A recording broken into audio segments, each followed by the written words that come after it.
Komandan Pusat Kesenjataan Artileri Medan, Majen TNI Toto Imam Santoso melakukan kunjungan di Benteng Vadenbosch atau Benteng Pendem. Dalam kesempatan tersebut, ia meminta Pemkab Ngawi untuk berkoordinasi dengan pemerintah pusat. Setelah melakukan kunjungan di Batalion Artileri Medan 12 Kostrad, Komandan Pusat Kesenjataan Artileri Medan atau Danpusen Armet Majen TNI Toto Imam Santoso melihat langsung proses restorasi Benteng Vadenbosch atau Benteng Pendem. Diketahui pasca penjajahan Belanda dan Jepang, Benteng Pendem oleh pemerintah pusat diserahkan kepada Kementerian Pertahanan dan ditempati oleh TNI, yakni Yon Armet 12 Kostrad.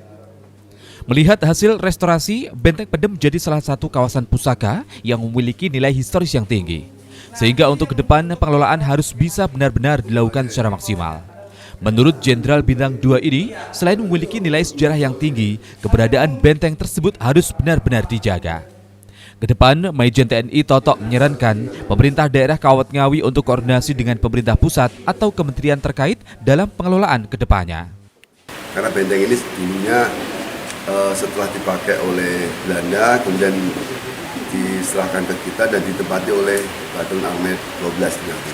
Jadi begitu tadi saya melihat, saya dulu pernah kesini tapi kondisinya masih acak-acakan.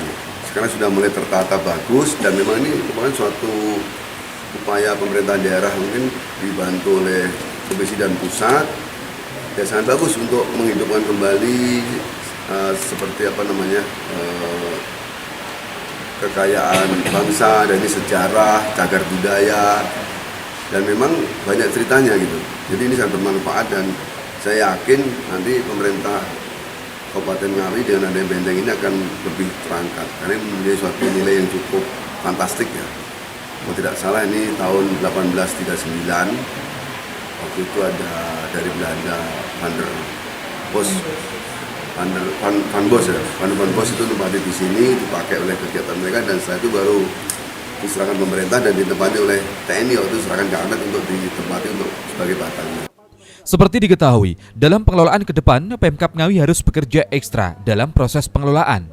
Mengingat Benteng Vadenbosch masih menjadi aset Kementerian Pertahanan atau di bawah pengelolaan TNI. Ito Wahyu, JTV, Ngawi.